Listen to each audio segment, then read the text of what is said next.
So we are here with us, Adit Bagade, 2025 All India rank 14 in JEE Mains Session 2. Adit, please introduce yourself. Hello everyone, I am Adit Bhagade. I am from Vadodara, Gujarat. I appeared in JEE Mains and Advanced 2025, and in general, the main point in my journey in the last 2 years was all of us, my entire friend group and I, all of us love to study physics, chemistry, maths. The subjects, we all of us loved them, and that is what drove. That was our main drive throughout our journey. Okay Aadit, so देखो हम इस session के अंदर तीन segment के students को लेकर चलेंगे. First of all, the segment of a students those who are entering in 11th class, like अब 11th क्लास में आने वाले हैं.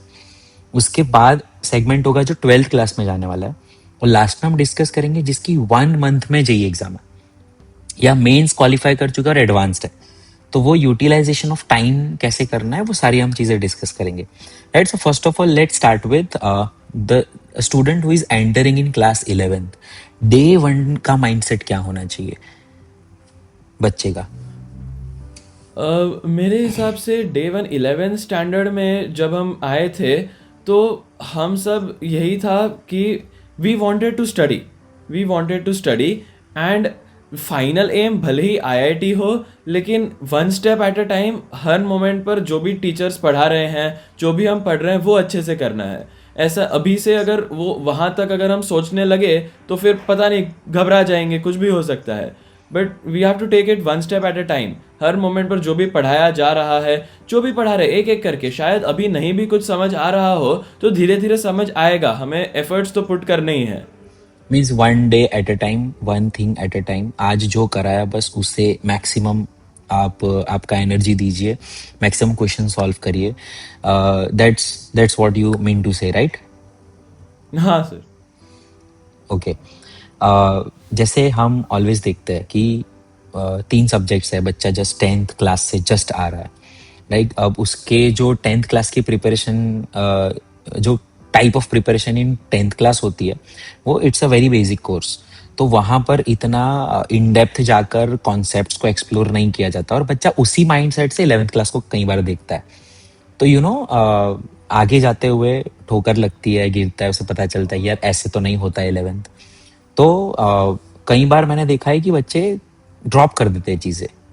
तो कितना टाइम होता है बच्चे के पास 11th के अंदर? काफी बार ट्रायल एंड एरर्स आती है. तो आपके किसी फ्रेंड्स के साथ ये चीज हुई है और उन्होंने कैसे ओवरकम किया है, या आपके साथ कभी ऐसा हुआ है और आपने उसको कैसे ओवरकम किया है? तो इस पॉइंट के ऊपर हम थोड़ा बात करना चाहेंगे. बराबर. इसमें 10th स्टैंडर्ड में यूजुअली और 11th स्टैंडर्ड में प्रिपरेशन में डिफरेंस ये आता है कि 11th स्टैंडर्ड में अंडरस्टैंडिंग बहुत ज़्यादा इंपॉर्टेंट हो जाती है. यस, हमें एग्जैक्टली. काफ़ी डीपर अंडरस्टैंडिंग की ज़रूरत पड़ती है as compared to 10th standard. And उसमें मतलब ऐसा हो सकता है कि जो 10th स्टैंडर्ड तक जिसने बहुत अच्छा किया हो वो उतना अच्छा नहीं कर पाए. बट देन ये भी फैक्ट है कि धीरे धीरे over the course of 2 years जब हम एफर्ट्स पुट करते हैं, कोई भी एफर्ट जब पुट करता है तो वो आने लगता है धीरे धीरे. क्योंकि मे बी 10th स्टैंडर्ड तक अगर वैसी प्रैक्टिस ना हो कि सब कुछ एकदम परफेक्टली डीप वे में समझना हो तो वो इमीडिएटली नहीं होगा. बट 6 महीने में अगर हम उस पर एफर्ट्स पुट करते रहें तो फिर वो हो जाता है इवेंचुअली. मतलब एफर्ट्स डालना छोड़ना नहीं है, वो हाँ. एफर्ट्स डालते रहना है ना. वो हम ऑलवेज ये कहते हैं कि इट्स अ गेम ऑफ टीके रहना. लाइक जो टीका रहता है वो एंड तक, एंड वो कहीं ना कहीं से रास्ता निकाल लेता है ना. तो हाँ sir. Yes yes yes. My next thing is, what are the biggest mistakes most JEE aspirants make? मतलब यूजुअली ऐसे जब लोग जब लास्ट कुछ समय बचा होता है या फिर ऐसे, उसमें फिर वो ट्राई करते हैं कि जो सब नहीं किया है वो एक बार सब देख, हम कोशिश करते हैं जितना हो सके ज़्यादा उतना करने की कोशिश करते हैं. आई थिंक उससे ज़्यादा इंपॉर्टेंट है कि जो भी हम कर रहे हैं वो हम अच्छे से करें. Because that is very important. If we can ensure, if we can guarantee कि हम जो भी कर सकते हैं वो तो हमसे सही हो ही जाएगा, then that is a big plus point. 11th standard से ही अगर इफ वी फोकस कि हर मोमेंट पर जो भी चल रहा है उसे तो ठीक से करना ही है, इरिस्पेक्टिव ऑफ, ज़्यादा से इम्पोर्टेंट है एक ही चीज़ को अच्छे से करना. तो सही है, वो true. I think main point है। जैसे हम बात करें अभी क्लास 11th के बच्चे के लिए, अब क्लास 11th के बच्चे का आइडियल शेड्यूल टाइमिंग्स क्या होनी चाहिए, लाइक सेल्फ स्टडी रूटीन क्या होना चाहिए, मॉर्निंग में पढ़ना अच्छा रहेगा, इवनिंग में, नाइट में पढ़ना अच्छा रहेगा। तो हम थोड़ा अगर उसके रूटीन को बताए तो आपके हिसाब से आइडियल रूटीन क्या रहेगा और आप कौन सा रूटीन फॉलो करते थे? तो मेरे हिसाब से ideal in terms of hours I think 6 hours is more than sufficient. For six self hours घर स्टडी। पर अगर हम बिता रहे हैं तो फिर every day it is sufficient, it is more than sufficient. तो बट हाँ, उतना करना इज बेटर, उससे ऐसे कम नहीं, बट देन उससे ज़्यादा भी करने की ज़रूरत नहीं है। एट द सेम टाइम अगर शेड्यूल देखा जाए तो मेरे हिसाब से तो मॉर्निंग टाइम में ही करना बेटर है। मतलब थ्रू आउट द डे अगर हम सुबह के वक्त फोकस करें, it is much better than रात को ऐसे 2-3 बजे तक करना, क्योंकि वहाँ पर माइंड फ्रेश भी होता है and we can just have much more efficiency at that point. Okay. और मेरा यूजुअली रूटीन यही रहता था कि शाम को अगर कोई टॉपिक मेरा चल रहा हो शाम को, तो वो मैं पहले ख़त्म कर दूँ उतना। मे बी अगर मेरा टारगेट है मुझे 10:30 बजे सोना है, मे बी 11:30 हो जाएंगे, बट देन बस वो लास्ट टॉपिक ख़त्म होकर दैट्स इट। उसके बाद बाकी जो भी है सुबह से ही चालू करना है करना। मतलब ज्यादा स्लीप कॉम्प्रोमाइज भी नहीं करनी है। हाँ, वो और मेरा वो था कि स्लीप तो मुझे लगती ही थी, मुझे कुछ भी हो जाए स्लीप लगती थी। 8 आवर्स मुझे लगती थी तो लगती ही थी, नहीं तो फिर ओह। मेरा दिन फिर ऐसे बहुत खराब चला जाता था। Oh, you used to sleep for 8 hours, वाह। एंड लाइक हम 6 आवर्स 7 आवर्स, मैंने तब वहां तक तो सुना है, बट हाँ, जितनी स्लीप अच्छी है उतना माइंड फ्रेश रहता है, अच्छी बात है। जब तक आपको आपका ब्रेन फ्रेश नहीं होगा, आप एक्टिविटी के अंदर या क्वेश्चन सॉल्विंग के अंदर अपना 100% नहीं दे पाओगे डेफिनेटली। एंड जैसे बच्चे हमेशा पूछते रहते हैं कि what is that magical number, एक दिन में कितने एमसीक्यू सॉल्व करने चाहिए, फिजिक्स के कितने करने चाहिए, क्या तीनों सब्जेक्ट पढ़ने चाहिए? तो हम एक एक करके इसको लेते हैं। क्या तीनों सब्जेक्ट डेली पढ़ना it's like a thumb rule के करना ही है? मेरे हिसाब से it is completely dependent on the student and on the situation that the student is in currently. मतलब मैं यूजुअली यही रखता था कि कोई भी सब्जेक्ट अगर कर रहा हूँ तो वो तब तक मैं कंटिन्यू करूँ जब तक मैं उसे बोर नहीं हो रहा हूँ। अगर जैसे ही बोर होना चालू हुआ, मोनोटोनस लगने लगा, फिर सब्जेक्ट चेंज कर देता था ताकि मैं फ्रेश रहूँ, मैं इंटरेस्टेड रहूँ पढ़ने में all the time. But then ऐसे कोई भी रूल आई डोंट थिंक होना चाहिए कि बस ये सब्जेक्ट्स इस दिन करना ही, सारे तीनों सब्जेक्ट हर दिन करने ही हैं। मतलब वो डिपेंड करता है। अगेन, अगर हमें लग रहा हो कि पर्टिकुलर सब्जेक्ट में अभी ज़्यादा इंपॉर्टेंस देना है, then let us spend the entire day on that subject maybe, if it is necessary and if we are not bored by that yet. True. And like कितने MCQs, what's that magical number daily करने चाहिए? According to me, अब ऐसे I never use to keep a limit on the number of questions that I have to solve in the entire day. मतलब जब भी practice कर रहा हूँ, हाँ वो है, मैं यूजुअली दिन में सिर्फ प्रैक्टिस को मैं यूजुअली डे को डिवोट नहीं करता था। डे प्रैक्टिस के साथ रिवाइज करना एंड समझना, वो भी उसको तो मैं रोज फोकस करता ही था। So only practice in the entire day, वो that was not my plan. Usually practice भी करता था, इट इज नॉट कि only theory, but then only practice भी नहीं।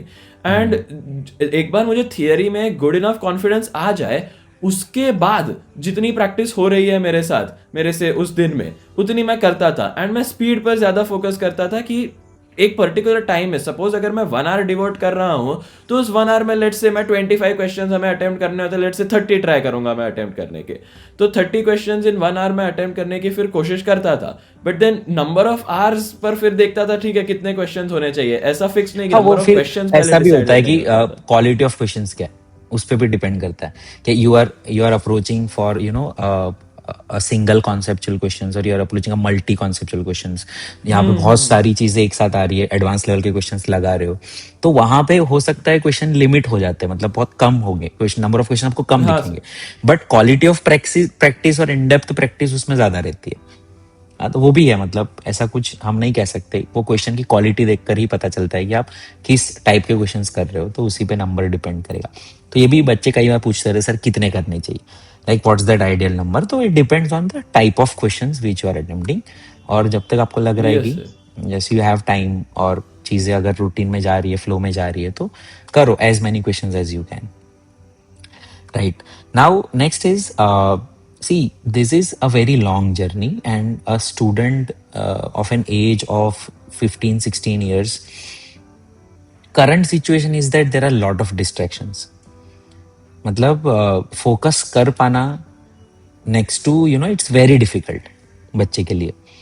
तो आप क्या सजेशन दोगे? What like what distraction you faced and or your friends faced or they must have shared something with you, and how to overcome that things. Like अभी आप देख रहे होंगे, you are into IIT Delhi and वहाँ पे भी you must be having your friends, they must be investing their time, they must be distracted, they must be sharing some of their thoughts on this particular the sensitive topic of distractions. So what are all common distractions the student faces and how to overcome that practically? तो usual 11th standard में, अब in general मैं fifth standard तक, मैंने fifth standard के बाद ही, fifth standard में मेरा परफॉर्मेंस बहुत खराब रहा था, इसलिए उसके बाद मैंने तभी से छोड़ दिया था like क्या हुआ था? वीडियो गेम्स खेलना. Can you elaborate? कैसे डिस्ट्रैक्शन में फंसे थे आप? मतलब वहाँ पर यूजुअली, मतलब फिफ्थ स्टैंडर्ड तक एसओएफ के ओलंपियाड्स मैं देता था, एसओएफ के ओलंपियाड्स. अब उसमें फिफ्थ स्टैंडर्ड में ऐसा हुआ था कि पहले दो जो आईओ और एनएसओ पहले दो होते थे, तो उन दोनों में मेरा परफॉर्मेंस बहुत ही खराब रहा था. एंड तब मैं यूजुअली ऐसे वीडियो गेम्स खेलता था, टीवी देखता था, मतलब रेगुलरली टीवी देखता था ऐसे ये करके. अच्छा, तो means you have experienced this thing. हाँ. हाँ, डिस्ट्रैक्शन एंड होता है उसमें तो फिर एक बस ऐसे ही बहुत खराब रिजल्ट्स आ गए, तो उसके बाद बस डिसाइड किया अब छोड़ना है सब कुछ. एंड उसके बाद फनीली ना फिफ्थ ही स्टैंडर्ड में बाद में जाकर वो सेकेंड लेवल में एसओएफ में ही मुझे फिर इंटरनेशनल रैंक 1 मिला था. ग्रेट. तो इट डेफिनेटली हेल्प. तो उसके बाद फिर I did not resume at all. तो दैट वाज ट्रू. मैंने That's all. ये रखा था, स्टैंडर्ड रखा था Yes. कि ये इसमें तो नहीं पढ़ना है. दूसरा, हाँ, 11th स्टैंड में भी यूजुअली अगर डिस्ट्रैक्शंस देखे तो एक तो ये वीडियो गेम्स तो हैं, बट देन मैंने देखा था मेरे दोस्तों के बीच कि वीडियो गेम में उतने लगे नहीं रहते थे कि पूरा दिन बस खेलते ही रहेंगे. तो वो that was not one of the main points amongst my friends at least, but it might be. तो वो भी रोकना है, वो तो कंट्रोल करना पड़ता है. दूसरा सोशल मीडिया से सोशल मीडिया हाँ, दूसरा सोशल मीडिया. वो देखा usually, I think currently popular ज्यादा इंस्टाग्राम चल रहा है. एंड देन लोग, मैंने यहाँ पर तो मैंने देखा पूरा टाइम रात को 10 बजे से लेकर 4 बजे तक देखते रहते हैं. तो हाँ, अब वो तो उसमें मेन पॉइंट यही है कि उसको रखना ही नहीं है एट दिस पॉइंट, मोबाइल में रखना ही नहीं है. मतलब एंड वन ऑफ द इसमें अनइंस्टॉल कर देना है. हाँ, अनइंस्टॉल ही कर देना है. एंड दूसरा, वीडियो गेम्स में एक जो ट्रिक मुझे पता चली है काम करती है रोकने के लिए, उसमें जो अकाउंट होता है वो डिलीट कर दो, क्योंकि उसमें सारा प्रोग्रेस स्टोर्ड होता है. वो एक बार अकाउंट डिलीट हो गया, उसके बाद वापस डाउनलोड भी करे तो भी जीरो से चालू करना पड़ता है. एंड देन और वो बोरिंग लगेगा. हाँ, वो इनर्शिया नहीं आएगा. वो अगर कर दिया तो ये एक अच्छी ट्रिक है. बाकी now moving on to our next segment. ये तो हो गई क्लास 11th के बच्चे जिनके मैंने सारे पॉइंट्स डिस्कस कर लिए ऑलमोस्ट. हाँ, सिर्फ एक पॉइंट बचा है कि क्लास 11th के बच्चों को कभी कभी क्या होता है कि दे आर, अब उन्होंने ट्रायल एंड एरर खेला है, तो अब उनका हो जाता है बैकलॉग. ठीक है, तो ये बैकलॉग जो है, क्या वो 12th के अंदर मान लो पर सब्जेक्ट 4 to 5 चैप्टर्स का भी बैकलॉग है, तो क्या 12th के अंदर इजीली हो सकता है? हाँ, मतलब सबसे पहली बात कि जब हम 12th कर रहे हैं तब मोस्ट इंपॉर्टेंट इज 12th तो अच्छे से ही करना है. उस पर कॉम्प्रोमाइज, मतलब इवन इफ 11th के कुछ चैप्टर्स बचे हो, 12th को तो कॉम्प्रोमाइज नहीं होने देना है. मतलब at the end of 2 years preparation, मतलब जब मे बी 11th हम रिवाइज करना चालू करेंगे तब प्रिपरेशन ये होनी चाहिए कि 12th को रिवाइज करने की जरूरत ना पड़े. When we are doing 12th इतना स्ट्रांग हो जाए कि हमें 11th पर हम ज्यादा फोकस दे सके. एट द सेम टाइम, हाँ, कितने भी चैप्टर्स बचे हो पॉसिबल है करना, क्योंकि ये हमने नोटिस किया कि एट द एंड टाइम तो इनफ होता ही है. हम अगर यूटिलाइज उसे अच्छे से करें, time is always enough. We never, ऐसा नहीं होता कि let's say suddenly let's say 6 ही महीने बचे हैं और बहुत कुछ रह गया है. 6 महीने is also more than sufficient to cover what we want to cover. So if we utilize our time efficiently. True, correct. Means बहुत टाइम होता है बच्चे के पास, उसको जज नहीं करना है कि भाई और मीन वाइल क्या होता है, बच्चा ग्रो भी तो हो रहा है ना। आप 10th के किस लेवल पे आए थे, अभी आप 11th पे आप खुद ग्रो हो चुके हो। So they are not recognizing their own potential, and they use to give judgements कि चलो भाई मेरे से होगा, मेरे से नहीं होगा। Always be positive. हम पॉजिटिवली अगर हाँ करोगे तो सर। बहुत टाइम होता है। Even you said that 6 month, 3 months है तो भी इनफ है। इवन लास्ट 2 मंथ्स, वन हाँ मंथ सर। में बच्चे कितना कर लेते हैं। It's all about your commitment towards your goal, right? Okay, चलो moving on to the next segment. What about the students those who are entering into class 12th? तो class 12th में enter होते हुए अगेन सबसे most important point would be, even if backlog है तो भी it is very important कि 12th को तो हम अच्छे से करें ही। जो आपने बता 12th दिया। पर फुल फोकस रखना है। And maybe if you have time, maybe give 1 hour every day for 11th standard, और maybe half an hour every day for 11th Yes, yes, standard, true, that can be given, but again not at the cost of 12th standard. True, true. Not at the cost of 12th class. और दूसरी चीज ये कि जैसे अभी हम लोग Phoenix के अंदर जो हम लोग टेस्ट शेड्यूल रखते हैं, तो अपना टेस्ट शेड्यूल ऐसा रहता है कि एक 12th का चैप्टर है, एक 11th का चैप्टर है। तो हम 11th 12th के चैप्टर के साथ साथ पीएबीटीज के अंदर 11th के चैप्टर्स भी इनकॉर्पोरेट लेके चल रहे हैं। सो यहाँ हाँ पर सर। बच्चे के पास एक प्लानिंग ये भी है कि आप पर चैप्टर आधा आधा पौना घंटा डेली देकर उस 12th के चैप्टर के साथ साथ 11th के वो चैप्टर्स भी कंप्लीट एंड रिवाइज करते जाओ। आपकी प्रिपरेशन चेक होती जाएगी इन एवरी पीएबीटीज, है ना? हाँ तो sir. That's also a wonderful plan कि आप उसको लेकर जा सकते हो, right? And second thing is that कि आप इस मोमेंट पे अगर आ चुके हो, if you are in to the 12th, you have to start sincerely preparing for advanced. हाँ तो सर। एडवांस्ड की स्टडी के लिए बच्चे को क्या एक्स्ट्रा चीज करनी है from day 1 of class 12th? If he missed some of the chapters कि वो उतने लेवल पे लेकर नहीं जा सका 11th के अंदर, वो बच्चा डे 1 से एडवांस की प्रिपरेशन के लिए उसको क्या चीजें करनी चाहिए। और अब पहले दिन से अगर बच्चा सोचता है तो क्या वो आराम से उस मोमेंट पर पहुंच सकता है ये 1 साल में 11th 12th दोनों का एडवांस लेवल की प्रिपरेशन के साथ। हाँ। सो सबसे पहले 12th स्टैंडर्ड में ये एडवांस के लिए जब हम प्रिपेयर कर रहे हैं, सो 2 थिंग्स जो हम सब दोस्त मिलकर ये 2 चीज़ें ही मेन फोकस करते थे। एंड दैट वाज कि एक तो अंडरस्टैंडिंग बहुत स्ट्रांग करनी है, एंड दूसरी अच्छे सवालों की practice with given time. In fact अगर सवाल नहीं हो रहा हो तो उस पर 2-3 बार सोचना, टाइम देकर। मे बी थोड़ा ज्यादा टाइम लग जाए एडवांस के सवाल करने वक्त के पहली बार जब कर रहे हैं, बट उतना टाइम देना चाहिए क्योंकि उससे थिंकिंग वो डेवलप होगी और उससे अंडरस्टैंडिंग भी बहुत डेवलप होती है। एंड ये हम सब दोस्तों का एक बहुत बढ़िया फीचर था फ्रेंड ग्रुप। हाँ, ये एक बहुत इंपॉर्टेंट पॉइंट है, फ्रेंड ग्रुप अच्छा होना चाहिए। 11th स्टैंडर्ड में तो जब स्टार्ट कर रहे हैं, maybe you don't know many people, but वो धीरे धीरे over the course of 6 months, maybe 1 year, we develop bond so strong कि हम दोस्त, we were an excellent friend group.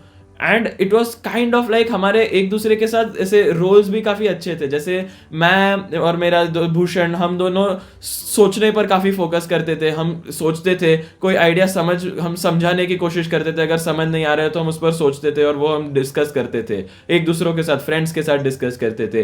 And friends थे, अथर्व था, अभिषेक थे, वो सब लोग, उनको क्वेश्चंस बहुत करने की आदत थी। तो वो अच्छे क्वेश्चंस, अलग अलग एंड अच्छे क्वेश्चंस वो हमारे लाते थे, एंड हम सब उन्हें फिर डिस्कस भी करते थे, सॉल्व भी करते थे।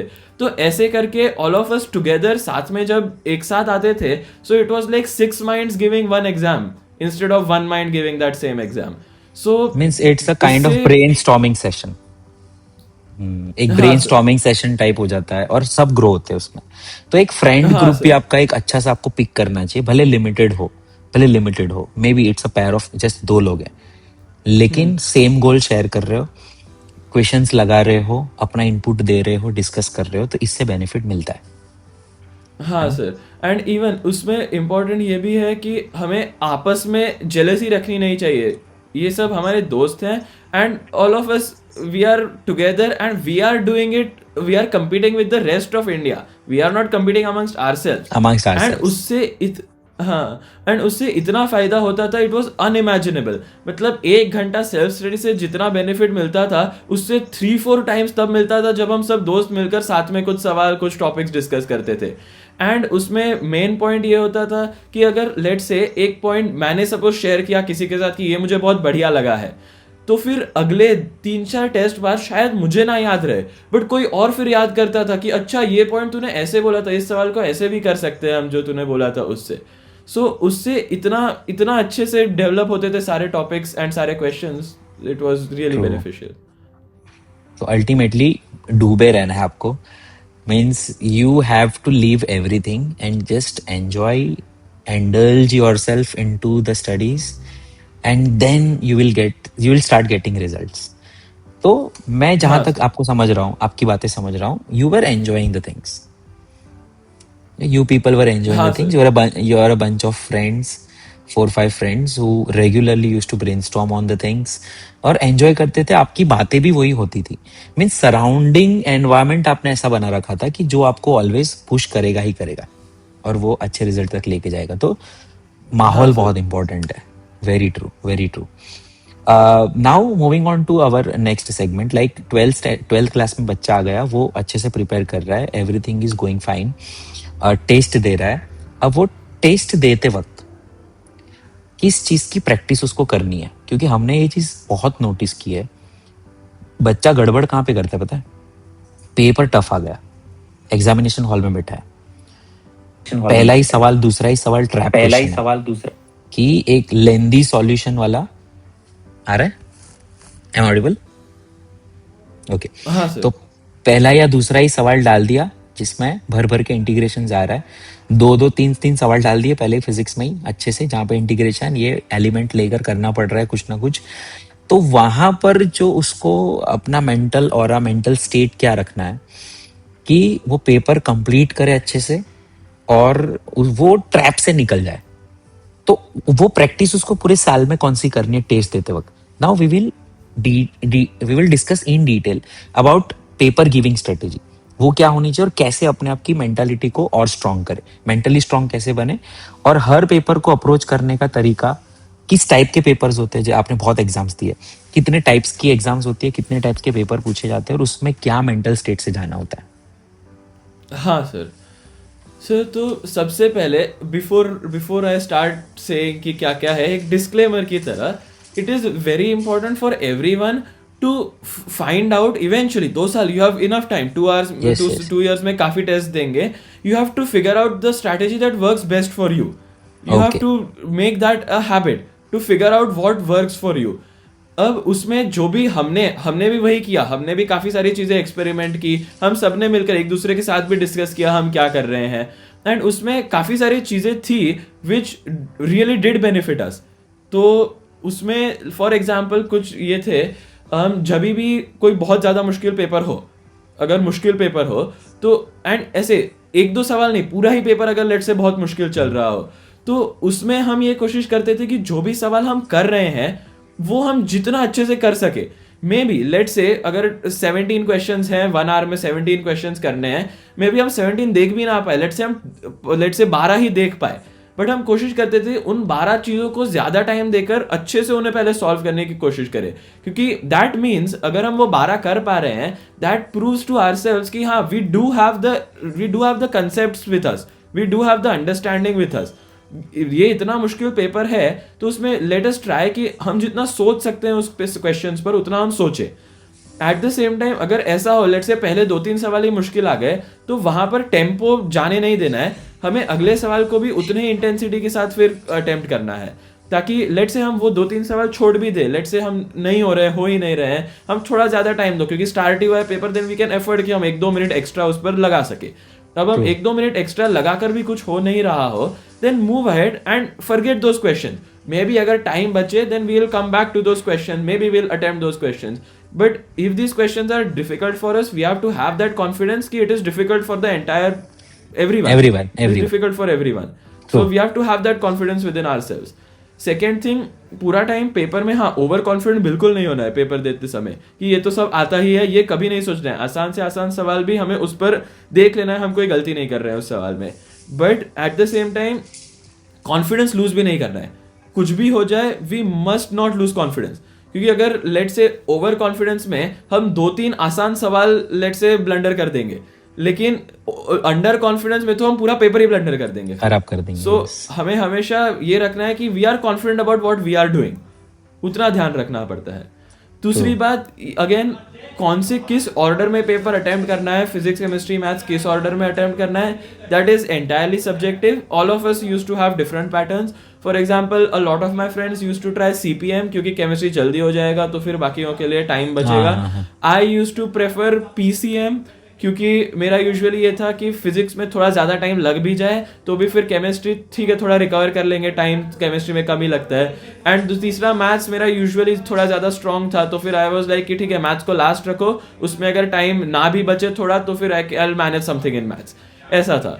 देन अगेन, ऐसे अगर कुछ दिन हो जाता था जिसमें पेपर बहुत ही खराब जा रहा हो, लेट से दो पेपर है दिन में, पहला पेपर बहुत खराब चला गया, तो मे बी मैं फिर ट्राई कर लेता था MCP इंस्टेड, एटलीस्ट जो स्ट्रेंथ है उस पर पहले मैं फोकस कर लूं, कॉन्फिडेंट हो जाए। हाँ सही है, पेपर में थोड़ा कॉन्फिडेंट हो जाए, फिर आगे जाके चीजें इजी हो जाती है। सही है। हाँ सर। तो वो स्विचिंग भी इम्पोर्टेंट है। लाइक आप क्वेश्चन रीड कर रहे हो, आपको लग रहा है कि भाई यहाँ पे थोड़ा फंस रहे, क्वेश्चंस थोड़े अच्छे पूछे रहे, क्वालिटी क्वेश्चंस है, तो स्विचिंग कर सकते हैं। सही है, subject switching can be done. Now, Adit, our last segment is now the students, those who are approaching for the JEE Main exam, और जिसके लिए सिर्फ 1 महीना बचा है। अब 1 महीना बचा है, वो 1 महीने में उन्हें क्या करना चाहिए? सब प्रिपेयर कर चुके हैं, मॉक टेस्ट दे रहे हैं, अब उन्हें क्या करना चाहिए इस 1 मंथ में? सिर्फ रिवीजन करना है, फॉर्मूलाज देखे, क्वेश्चंस भी ज्यादा सॉल्व करे, ज्यादा क्यूमुलेटिव रिवीजन करे, कितनी बार करे, मतलब थोड़ा उसमें एक इंसाइट देता है कि 1 मंथ स्ट्रेटेजी क्या होनी चाहिए। हाँ सर, तो सबसे पहले let's say 1 month to mains है। मेंस 1, हाँ, सबसे पहले फोकस ऑन मेंस 1। मेंस 1 में ही जितना हमें करना है, we have to give our best in mains 1, we don't have to wait for mains 2। उतना टाइम ही नहीं होता कि हम मेंस 2 के लिए वेट करें एंड मेंस 1 लेट्स अरे मेंस 1 ही है छोड़ दे, ये नहीं हो सकता। We have to focus on mains 1, पहली बात। एंड दूसरा जो है, उसमें 1 मंथ ही जब बचा हो, तब यूजुअली मैं पैटर्न ये रखता था कि रिवाइज करूं एंड पेपर्स के साथ सॉल्व करूं। पेपर्स, हम मॉक टेस्ट थे तो हम सब दोस्त मिलकर सारे पेपर्स देते थे, एंड ये आई एम प्रीटी श्योर ये करना चाहिए कि previous year papers, let's say अभी सपोज फॉर एग्जांपल अगर कोई 2025 का पेपर अभी 2026 जनवरी 2026 में दे रहा हो और दिसंबर 2025 में बैठा हो, तो I will recommend try to give all the shifts, all 19 shifts of 2024। जो भी थे एक साल पहले के सारे पेपर, जितने मे भी सारे ना भी हो, जैसे हम सब ने मिलकर 16 दिए थे, 19 तो नहीं लेकिन 16 तो दे दिए थे हम सब ने मिलकर। एंड वो मेरे हिसाब से इंपॉर्टेंट है कि प्रीवियस ईयर पेपर जो आया है उसमें मे बी 2 ईयर्स अगो जाने की जरूरत नहीं है, बट लास्ट ईयर का जो भी है उसे अच्छे से सारे पेपर्स अटेम्प्ट करने हैं।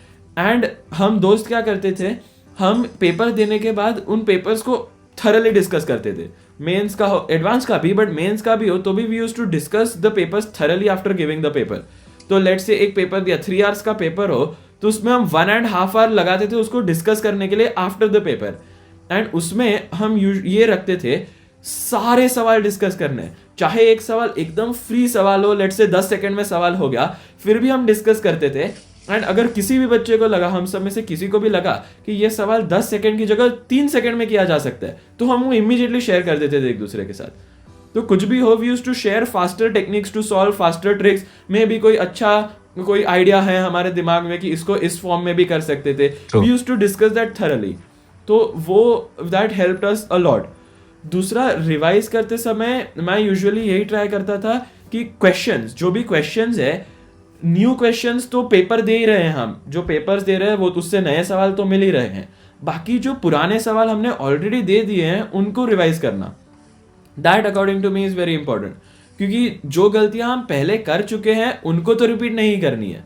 True. मतलब वो गलतियां तो रिपीट नहीं होनी चाहिए। नई गलती ठीक है, you can always make a new mistake and learn from it. True. हाँ, सो दैट इज देयर। एंड तीसरा, रिवीजन में मैं यही रखता था कि दोनों रिवाइज करता था 11th 12th standard with more focus on 11th, क्योंकि 12th as far as possible हमने अच्छे से कर दिया था। एंड 12th स्टैंडर्ड तक दूसरा एक और पॉइंट हो जाता है, 12th स्टैंडर्ड तक हमें समझ आ गया होता है कि हम कैसे इसे पढ़ना है। तो उसमें वी कैन एंश्योर कि 12th स्टैंडर्ड में we are at a good pace, कि हम साथ में चल रहे हैं क्लास के साथ। ट्रू।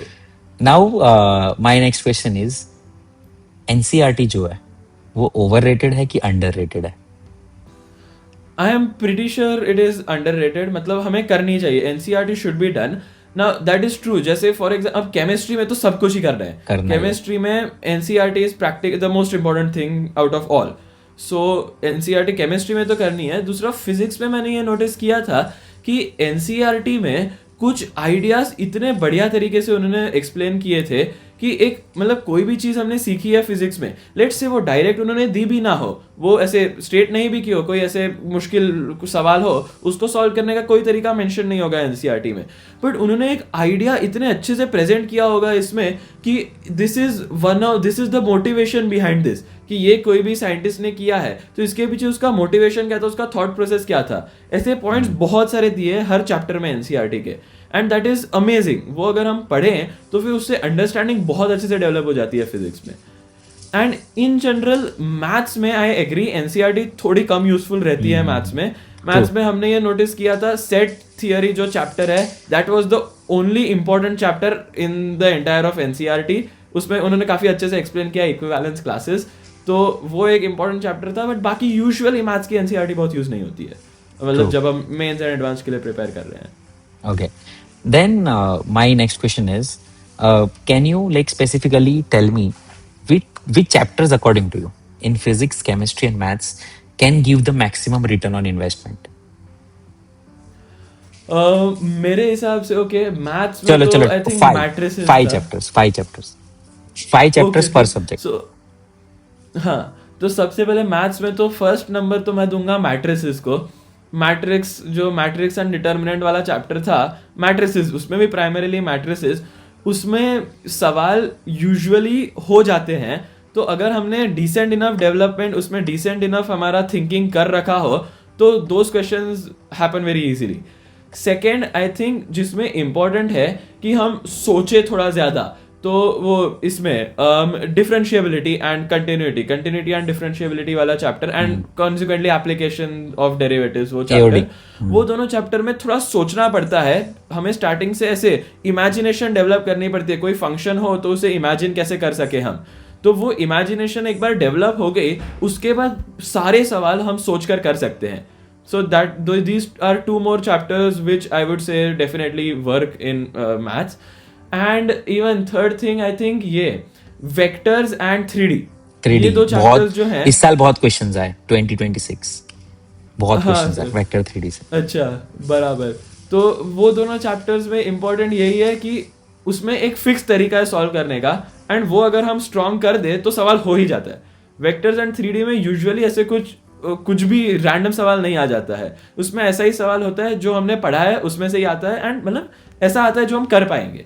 सो मैथ्स में ये I think is most important. Okay. Physics, उसके बाद फिजिक्स में आई थिंक इलेक्ट्रोमैग्नेटिज्म, पूरा जो भी है इलेक्ट्रोमैग्नेटिज्म, वो पूरा सागा ही प्रैक्टिकली, ऐसे इलेक्ट्रोमैग्नेटिज्म का सागा, उसमें से मेजॉरिटी पूछा जाता है. ऐसे प्रैक्टिकली फिजिक्स पे 3 पार्ट्स में हम डिवाइड कर ही सकते हैं. पहले पूरा 11th स्टैंडर्ड मोर और लेस ये था, काइनेमैटिक्स ही था, मैकेनिक्स था, एंड इसमें 12th स्टैंडर्ड में मेनली इलेक्ट्रोमैग्नेटिज्म था, एंड बाकी सारे चैप्टर जो भी बचते हैं वो सारे एक साथ हम क्लब कर दे सकते हैं.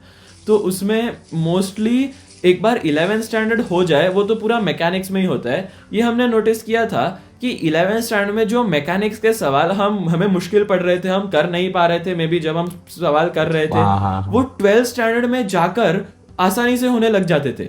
वो बस ऐसे सॉल्विंग स्किल डेवलप हो जाती थी 12th स्टैंडर्ड तक, by the end of 12th standard, कि मैकेनिक्स के सवाल we could do those even without then having that much practice as we had at that time. So वो मैकेनिक्स का एक फायदा था. बट इलेक्ट्रोमैग्नेटिज्म क्योंकि 12th स्टैंडर्ड में भी होता है, एंड उससे सवाल वो काफी रिलेटेड भी है एक दूसरे के साथ, तो वो ऐसा है कि उसमें अगर हम अच्छे से करें उसको एक एक करके, वो स्टोरी की तरह चल रहा है तो वो स्टोरी अच्छे से समझ जाए तो फिर उसमें काफी सवाल आ जाते हैं. And moving on to chemistry में, केमिस्ट्री नाउ. हाँ सर, तो केमिस्ट्री में in general I think maximum benefit organic में मिलता है. Maximum benefit according to me organic में मिल रहा था. क्योंकि उसमें जो सवाल है, सवाल उसमें मुश्किल आ सकते हैं, वो ऐसे सवाल बना सकते हैं उसमें जिसमें तुम्हें बहुत ज़्यादा सोचना पड़ सकता है, but if we develop that understanding of that subject, then we can usually solve those questions much more efficiently than what we can do for, let's say, inorganic. क्योंकि inorganic में it often becomes कि we need to know things, it often becomes a fact कि हमें जो चीज़ें पता हैं वो हमें जाननी पड़ती है, we must know all those things. But organic में जब हम कुछ बेसिक आइडियाज हम अपने दिमाग में रखे, इफ वी नो, हमारे बेसिक्स अच्छे से हो कि हाँ फंडामेंटल चीजें क्लियर है, अच्छा ऐसा होता है, कंपाउंड यूजुअली ये ज्यादा स्टेबल बनेगा, ये कम स्टेबल बनेगा, अगर हम वो अंडरस्टैंडिंग अच्छे से रखे तो ऑर्गेनिक के सवाल are better in terms of solving. Yes, true. So these are all chapters according to you that can give you maximum return on investment. So we talked a lot about everything, right? Now, what is the one last message to those students who feel All India rank is not for them? मेरे हिसाब से most important तो ये है कि हमें अपने efforts डालते रहना है, बिकॉज अगर हम एफर्ट्स डालेंगे then we will get the result, it has to come. I mean that is like the basic fact कि if we put in our efforts then the result will come, it is guaranteed to come. And उसमें important ये है कि throughout our journey we try to enjoy what we do, क्योंकि जो हम enjoy करते हैं वो हम ज़्यादा बेटर करते हैं. It is always that. So वही था, हम सब दोस्त we use to put in efforts. अगर हमें एक दूसरे को पसंद ना भी आ रहा हो कुछ, तो जिसको पसंद आता था वो अपनी अंडरस्टैंडिंग शेयर करता था दूसरों के साथ, एंड एक बार अंडरस्टैंडिंग वो दिमाग में आ गई फिर वो पसंद आने ही लगता है, क्योंकि फिर सब्जेक्ट की ब्यूटी पता चल जाती है हमें. So that is very important True. That we motivate ourselves using the subjects to continue doing. And third point I would say is always listen to teachers, क्योंकि टीचर्स जो हैं उन्होंने काफ़ी सालों से यही चीज़ करते आ रहे हैं, so they know best what we have to do. Very true, very true. So follow करना है बस. टीचर्स सभी सारी चीज़ें जानते हैं, सालों से पढ़ाते आए हैं, they know the things, they have experience of too many students. और बहुत सारे स्टूडेंट्स की उन्होंने स्ट्रैटेजीज देखी हुई है, they have variety of strategies to explain. So all in all, it was such a nice session. Adit, thank you so much for Thank you. joining with me with Phoenix, and I hope जो भी आपने insight share किया आज के session के अंदर वो बच्चे follow करेंगे, एंड तो उन्हें डेफिनेटली बहुत सारा बेनिफिट मिलेगा. And you are such a great inspiration for all of the students at Phoenix, and definitely Thank you. इन Gujarat and Vadodara. Definitely. Right. So thank you so much for joining in this session, Adit. Thank you. Thank you, sir. All the Thank you. best for your endeavors. Yes, sir. Thank you, sir. Okay.